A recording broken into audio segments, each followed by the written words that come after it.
स्तन कर्करोगाच्या रुग्णांमध्ये वाढ. जागतिक पातळीवर महिलांच्या मृत्यू आणि आजाराचे मुख्य कारण स्तनाचा कर्करोग असल्याचे समोर आले आहे. 1990 ते 2023 या काळात भारतामध्ये या आजाराच्या रुग्णांच्या संख्येत 477% तर मृत्यूमध्ये 352% वाढ झाल्याचे नव्या अभ्यासातून समोर आले आहे. कर्करोगाच्या रुग्णांची संख्या 1/3 वाढून 35 लाखांपेक्षा अधिक वाढण्याचा अंदाज आहे. तसेच वार्षिक मृत्यूंची संख्या 44% वाढून सुमारे 13.7 लाखांपर्यंत पोहोचू शकते.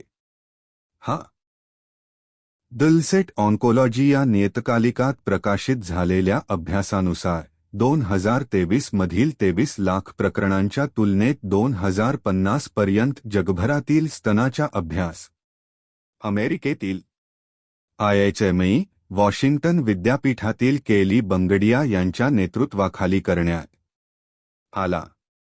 अभ्यासानुसार 2023 मध्ये भारतात सुमारे 2.03 लाख स्तनाच्या कर्करोगाचे रुग्ण नोंदवले गेले. ही संख्या 1990 च्या तुलनेत सुमारे 477% जास्त आहे. 1990 पासून मृत्यूंच्या संख्येत 352.3% वाढ होत 1 लाखाहून अधिक महिलांचा मृत्यू झाल्याचे नमूद करण्यात आले आहे. या आजाराचा परिणाम जगभरात सारखा नाही.